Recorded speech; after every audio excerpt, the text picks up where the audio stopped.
Ather Rizta top మోడల్‌లో నాది personal record 132 kilometres and దీన్ని రీచ్ అవ్వడానికి 3 అవర్స్ 25 మినిట్స్ పట్టింది. ఈరోజు ఆ రికార్డ్‌నైతే నేను బ్రేక్ చెయ్యాలి అనుకున్నా. బట్ చేశానా లేదా అనేది వీడియో మొత్తం చూడండి. ఏథర్ రిస్తా టాప్ మోడల్ 0 చేశాను. 3.7 కిలో వాట్స్ ఉన్నది. 125 రేంజ్ ఇచ్చేది. 100 నుంచి 0 చేయబోతున్నాం ఈరోజు. ఫుల్ 0 డ్రైన్ చేయబోతున్నాం. లాస్ట్ వరకెళ్ళి చూస్తే మీకేం అర్థం కాదు. మధ్యలో ఎంతవరకి ఎన్ని కిలోమీటర్లకి ఎంత మైలేజ్ వచ్చింది ఏంటి అనేది కూడా ఎవ్రీ 10%కి ఒక్కసారి నేను మీకు రిమైండ్ చేస్తూ వస్తాను. అండ్ మంచి లొకేషన్స్ చూద్దాం ఈరోజు మనం. ఎందుకంటే వెళ్ళేది హైవేలో కాబట్టి సూపర్గా ఉంటాయి లొకేషన్స్. అండ్ ఈ స్మార్ట్ ఎకో ఆప్షన్ అనేది బైక్ కనపడదు. సెట్టింగ్స్లోకి వెళ్ళి ఎనేబుల్ చేసుకుంటే మనకి ఇక్కడ 125 రీడింగ్ చూపిస్తుంది అనమాట. ఆల్రెడీ నేను ఒక 1% ట్రావెల్ 1 కిలోమీటర్ ట్రావెల్ చేశాను కాబట్టి నాకు 122 కిలోమీటర్స్ చూపిస్తుంది. Eco, smart eco and zip mode 3 ఉంటాయి. స్మార్ట్ ఎకో అనేది సెట్టింగ్స్లోకి వెళ్ళిన తర్వాత నోటిఫికేషన్లో కనబడుతుంది అనమాట. మీకు అది ఆన్ చేసుకుంటేనే ఇక్కడ స్మార్ట్ ఎకో అని చూపిస్తుంది, లేదంటే చూపించదు. సో స్మార్ట్ ఎకోలో మనము ఫుల్ స్పీడ్తో వెళ్తున్నాం.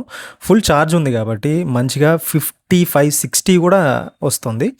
బట్ ఎకోలో అయితే ఓన్లీ 55-57 అంతే, అంతకుమించి రాదనమాట. ఇది 60 కూడా వెళ్తుంది, ఎందుకంటే బ్యాటరీ ఫుల్ ఉంది కాబట్టి. బట్ పోను ఈ పికప్ అనేది తగ్గుతుంది ఎప్పుడు స్మార్ట్ ఎకోలో. ఓకే, ఎకోలో నేను ఎక్కువ సిటీ రైడ్స్లో కానీ లాంగ్ రైడ్స్ నేను చాలా రేర్గా చేస్తూ ఉంటాను. ఇప్పుడు ఏదో చిన్న వర్క్ ఉండి వెళ్తున్నా కాబట్టి ఒకసారి టెస్ట్ చేద్దామని చెప్పి చేస్తున్నా. అండ్ 55-60 మెయింటైన్ చేశారంటే మాత్రం మీకు మంచి రేంజ్ అయితే వస్తుంది. అది కూడా హైవేలో మాత్రమే. ఇంకా సిటీ రైడ్స్లో అయితే మనం చెప్పలేం, డిపెండ్స్ అపాన్ వెయిట్ అంతా కూడా. అండ్ 10% ఛార్జింగ్ కన్జ్యూమ్ అయింది. 12.3 కిలోమీటర్స్ అయితే ట్రావెల్ చేసాం. అండ్ నేను ఫస్ట్లో చెప్పినట్టు లాంగ్ రైడ్ చేసినప్పుడు మా విలేజ్ దగ్గర నుంచి మొత్తం అప్పుడు హైవేలోనే వచ్చాను. ఎక్కడ కూడా నేను 60 అబోవ్ రాలేదన్నమాట ఇప్పుడు కూడా. అండ్ మళ్ళీ నాకు బాక్రపేట కొంచెం డౌన్, అదొక 10 కిలోమీటర్స్ వరకు డౌనే ఉన్నది. పెద్దగా బ్యాటరీ అయితే కన్జ్యూమ్ అవ్వలేదు అక్కడ. అండ్ ఇప్పుడైతే మనం కాళాశ్రీ రోడ్డు కాబట్టి అప్ అండ్ డౌన్స్ ఎక్కడ ఏమీ లేవు. చిన్న అప్ అండ్ డౌన్స్ బ్రిడ్జెస్ ఉంటాయి కానీ బట్ మేజర్గా ఏమీ లేవు. సో ఇంత డీటెయిలింగ్గా ఎందుకు చెప్తున్నా అంటే ఎవరైనా చెప్పారో లేదో, ఎలక్ట్రికల్ వెహికల్ తీసుకున్నప్పుడు ఎలాంటి ఎక్స్పెక్టేషన్స్ ఉంటాయో నాకు తెలుసు. సో అందుకని ఇంత డీటెయిల్గా చెప్తున్నా. అండ్ ఇక్కడ లొకేషన్స్ మాత్రం నన్ను ఆపుతూనే ఉన్నాయి ప్రతిసారి. ఈరోజు ఎందుకో క్లైమేట్ కూడా నాకు బాగా నచ్చింది. సో ఈ వ్యూ అయితే అలా చూస్తూ ఉండిపోవాలనిపిస్తుంది. కొంచెం ముందే వచ్చింటే స్టార్టింగ్ నుంచి ఈ మొత్తం గూడ్స్ ట్రైన్ వెళ్ళేదంతా కూడా మనం చూసి ఉండొచ్చు. అండ్ వావ్, ఇలా ఆగుతూ వెళ్తూ ఉంటే మన టైం అనేది కిల్ అవుతూ ఉంటుంది. అండ్ ఇక్కడ రేణిగుంట బైపాస్ అనుకుంటా ఇది. ఇక్కడ నుంచి చూస్తే తిరుమల కొండ స్టార్టింగ్ నుంచి ఎండింగ్ వరకు మొత్తం కొండ అంతా కూడా చూడొచ్చు. ఇది ఆల్మోస్ట్ ఒక 10 కిలోమీటర్స్ 15 కిలోమీటర్స్ ఉంటుంది అనుకుంటా. అండ్ 20% ఛార్జింగ్ అనేది కన్జ్యూమ్ అయింది. 24.2 కిలోమీటర్స్ అయితే మనం ట్రావెల్ చేసాం.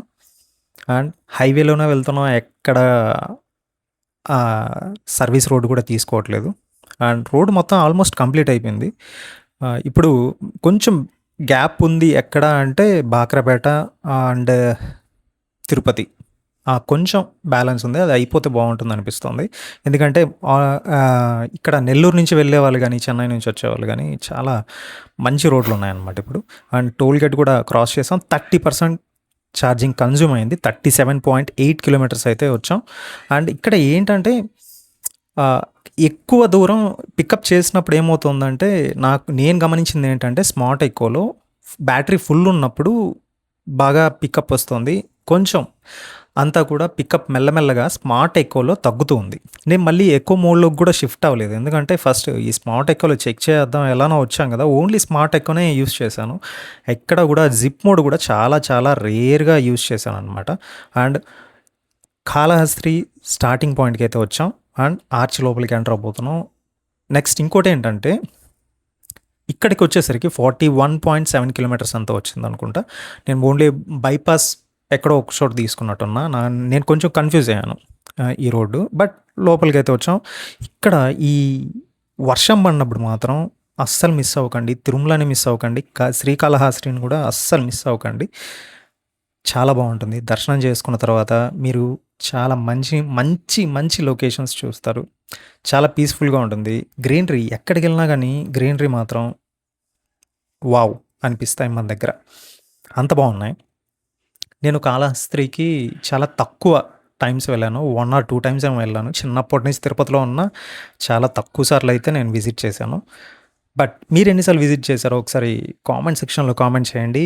అండ్ తిరుమలకొచ్చిన ప్రతిసారి మీరు కాళహస్త్రికి గూడా వస్తూ ఉంటారా? అది కూడా కామెంట్ చేయండి. ఒకవేళ మీకు తెలిస్తే ఫస్ట్ కాళహస్త్రికి వెళ్ళి తిరుమలకెళ్ళాలా? లేదా తిరుమలకెళ్ళి కాళహస్త్రికెళ్ళాలా? సో, ఇది పెద్ద గుడి. అండ్ సారీ, నాకు కరెక్ట్‌గా ఐడియా లేదు వీటిని ఏమంటారో. అండ్ ఇక్కడైతే క్లైమేట్ చాలా బాగుంది ఈరోజు. ఎందుకో నా కోసమేమో. ఐ మీన్ మన కోసమే. అండ్ ఇక్కడ మనం బైపాస్‌లోకి వచ్చేసాం. బైపాస్ నుంచి ఇప్పుడు ఇందాక చూసాంగా టెంపుల్, ఆ టెంపుల్ అదే. అండ్ కొండలంతా కూడా చాలా నీట్‌గా కనబడుతున్నాయి. వావ్! ఇక్కడ మొత్తం చాలా పెద్ద నది ఇది. అస్సలు వాటర్ వచ్చినప్పుడు రావాలి. చాలా బాగా అనిపిస్తది. అండ్ ఇంతకుముందు ఈ రోడ్ లేనప్పుడు చాలా చాలా ట్రాఫిక్ అయితే ఇబ్బంది ఉండేది. ఇప్పుడు అలాంటి ప్రాబ్లమ్ లేదనమాట. సో, చూసారుగా ఎంత హెవీ వెహికల్స్ వెళ్తున్నాయో. అండ్ భూమి, ఆకాశం కలుస్తున్న చోటకెళ్తున్నట్టుంది. తిరుపతికెళ్తున్నట్టు లేదనమాట. సో, ఇది పాత రోడ్డు. ఇది గూడా బైపాసే. కాళహస్త్రికి ఇలా వెళ్తే మనం ఫస్ట్ చూసిన ఆటికెళ్ళిపోవచ్చనమాట. అండ్ 40% ఛార్జింగ్ కన్జ్యూమ్ అయింది. 48.8 కిలోమీటర్స్ అయితే మనం డిస్టెన్స్ అయితే ట్రావెల్ చేసాం. ఎక్కడ చూసినా గ్రీనరీనే. ఎక్కడ చూసినా వాటరే. వర్షాలు సరిగ్గా లేవు గానీ, వాటర్ మాత్రం అక్కడక్కడ కొన్ని చెరువుల్లో మాత్రం ఉన్నాయి. ఓహ్ గాడ్! వర్షం పడేటప్పుడు ట్రావెల్ చేయాలనిపిస్తుంది.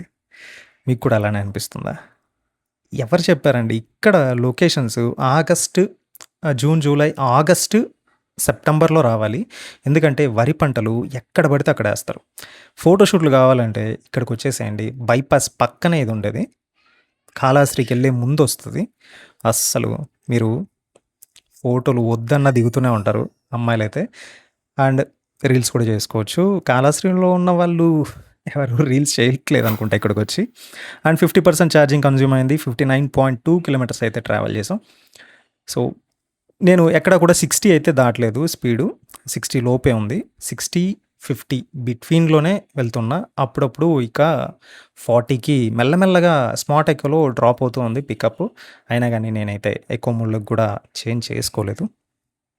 ఇక్కడ మధ్యలో కోకో కోలా ఫ్యాక్టరీ గూడా వస్తది. డిస్ట్రిక్ట్ మొత్తం 2 డిస్ట్రిక్ట్సో, 3 డిస్ట్రిక్ట్స్‌కి మొత్తం అంతా కూడా కోకో కోలా ఇక్కడి నుంచే సప్లై అవుతుంది. అండ్ మధ్యలో చాలా ఫ్యాక్టరీస్ కూడా ఉంటాయి. అండ్ మళ్ళీ టోల్ గేట్ అయితే క్రాస్ చేస్తున్నాం. నేనైతే స్పీడ్ వెళ్ళట్లేదు. ఫాస్ట్ ఫార్వర్డ్‌లో పెట్టాను. లెంత్ ఎక్కువ అవుతుందని చెప్పి. అండ్ సబ్స్క్రైబ్ చేసుకోండి. లైక్ చేయండి. ఏదైనా డౌట్ ఉంటే కూడా కామెంట్ సెక్షన్‌లో కామెంట్ చేయండి. నెక్స్ట్ వీడియోలో టాప్ 5 వెహికల్స్ ఏవైతే ఉన్నాయో వాటి గురించి కూడా మనం డిస్కస్ చేద్దాం. లొకేషన్‌లు నేను ఆగకుండా ఉండలేకపోయాను. నన్ను నా మనసు ఆపుతూనే ఉందనమాట. చూడు కొద్దిసేపు అని. అండ్ 60% ఛార్జింగ్ అయితే కన్జ్యూమ్ అయింది. 69.5 కిలోమీటర్స్ అయితే ట్రావెల్ చేసాం. సో, ఇక నేను అప్పటికి మీరు ఫస్ట్ చెక్ చేసుకోవాల్సింది ఏంటంటే గాలి కూడా ఉందా లేదా అని చెక్ చేసుకోవాలి. ఎందుకంటే గాలి నెక్స్ట్ వీల్ బేరింగ్స్ కూడా నేను 30,000 కిలోమీటర్స్‌కి ఒక్కసారి, 35,000 కిలోమీటర్స్‌కి ఒక్కసారి మారుద్దాము అనుకున్నా.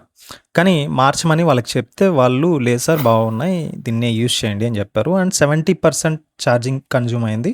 78.4 కిలోమీటర్స్ ట్రావెల్ చేసాం. అండ్ మెల్లమెల్లగా ఇక్కడైతే నాకు 50% వరకి వచ్చిన రేంజ్ వేరు. 50% తర్వాత 40% లోపుకొచ్చేసరికి చాలా చాలా ఛార్జింగ్ డ్రైన్ అయిపోతూ వచ్చింది. అండ్ ఇది తిరుచానూరు దగ్గర ఉన్న ఛార్జింగ్ స్టేషన్. ఇక్కడ పెద్ద బస్సుకి ఛార్జింగ్ పెడుతున్నారు. ఇది నేను ఇక్కడ ఛార్జింగ్ పెడతారని తెలుసు కానీ ప్రైవేట్ బస్సెస్‌కి ఇక్కడే పెడతారని నాకు తెలీదు. అండ్ ఇక్కడ చాలా ఛార్జింగ్ స్టేషన్స్ అవైలబిలిటీలో ఉన్నాయి. ఏతర్‌వి మనకి 3 ఛార్జింగ్ స్టేషన్స్ ఉన్నాయి. అండ్ టాటా వెహికల్స్ ఎక్కువ ఇక్కడికొస్తాయి. అండ్ మహేంద్ర కూడా అండ్ ఆటోలు కూడా ఇక్కడికొస్తాయి. ఇక టాటా ఏసీలు కూడా కమర్షియల్ వెహికల్స్ కూడా వచ్చి ఇక్కడే ఛార్జింగ్ పెట్టుకుంటారనమాట. నేను ఒక్కొక్క 4, 5 సార్లు వచ్చి ఇక్కడికే వచ్చి ఛార్జింగ్ పెట్టుకున్నాను. అండ్ 81% ఛార్జింగ్ కన్జ్యూమ్ అయింది. 87.8 కిలోమీటర్స్ అయితే ట్రావెల్ చేసాం. అండ్ నేనైతే ఇంకా ఇంటికైతే వచ్చేసాను. ఎక్కడ నేను స్పీడ్ అయితే పెంచలేదు. మళ్ళీ చెప్తున్నా, 40 కిలోమీటర్స్ లోపే వచ్చింది. అండ్ 90% ఛార్జింగ్ కన్జ్యూమ్ అయింది. 94.1 కిలోమీటర్ ట్రావెల్ చేసాం. అండ్ ఇది అవిలాల దగ్గర ఉన్న వ్యూ పాయింట్ అంటారు రోడ్డు. సో ఇక్కడ కూడా మనకి మంచిగా చాలా బాగుంటుంది ఇక్కడ వ్యూ. నైట్ టైంలో రావాలి ఇక్కడికి, ఈ రోడ్లోకి. అండ్ 5% ఛార్జింగ్ మాత్రమే ఉంది. 97.6 కిలోమీటర్స్ అయితే ట్రావెల్ చేసాం. ఇంకా స్టిల్ నౌ స్మార్ట్ ఎకోలోనే ఉన్నాం. అండ్ ఆల్మోస్ట్ అయిపోయింది. 1% నుంచి నాకు 2 కిలోమీటర్స్ అయితే ఛార్జింగు కిలోమీటర్స్ రేంజ్ అయితే వచ్చింది. అండ్ ఇప్పటికైతే మనం 100 కిలోమీటర్స్ అయితే ట్రావెల్ చేసాం. ప్రీవియస్ రికార్డ్ ఏదైతే ఉందో 132 కిలోమీటర్స్, అదైతే నేను రీచ్ అయితే అవ్వలేదు. అది నాకెందుకు అనేది నాకైతే అర్థం కాలేదు. అప్పుడు తీసుకున్నప్పుడు జస్ట్ ఒక 6 months ఓల్డ్ బైక్ అనమాట. ఇప్పుడు 2 years అయిపోయింది. ఇప్పుడు 101.3 కిలోమీటర్స్ జీరో చేసాం. అండ్ ఇక్కడైతే మనకి బండి ఆగిపోయింది. యాక్సిలేటర్ అండ్ మొత్తం అంతా తగ్గిపోయింది. అసలు యాక్సిలేటర్ ఇచ్చినా ఆన్ అవ్వట్లేదు. డిస్ప్లే మాత్రం ఆన్లోనే ఉంది. మిగిలింది ఏమి చేసినా కానీ మనకి బండి అయితే రెస్పాండ్ అవ్వట్లేదు. ఓన్లీ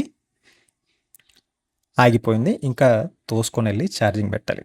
సో జీరో చేసిన తర్వాత మనకి నా vehicle 2 years old vehicle 101.8 kilometres అయితే వచ్చింది. అండ్ ఛార్జింగ్ అయితే పెట్టాం. ఇక మళ్ళీ మనం 4.5 hours వెయిట్ చేయాలి. జీరో నుంచి చేస్తున్నాం కాబట్టి. సో నేను ఆల్రెడీ దీని గురించి ఒక వీడియో చేశాను. ప్రాబ్లమ్స్ దగ్గర ఎంతసేపుకి ఛార్జింగ్ ఎక్కుతుంది, ఫుల్ అవుతుంది ఏంటి అని. సో మీరు వెళ్ళి చూడొచ్చు. అండ్ ఏథర్ యాప్లో మంచి అప్డేట్స్ వచ్చాయి. వాటి గురించి నెక్స్ట్ వీడియోలో మాట్లాడుకుందాం. అండ్ సబ్స్క్రైబ్ చేయండి, లైక్ చేయండి. This is Ravi Shastri. Thank you for watching.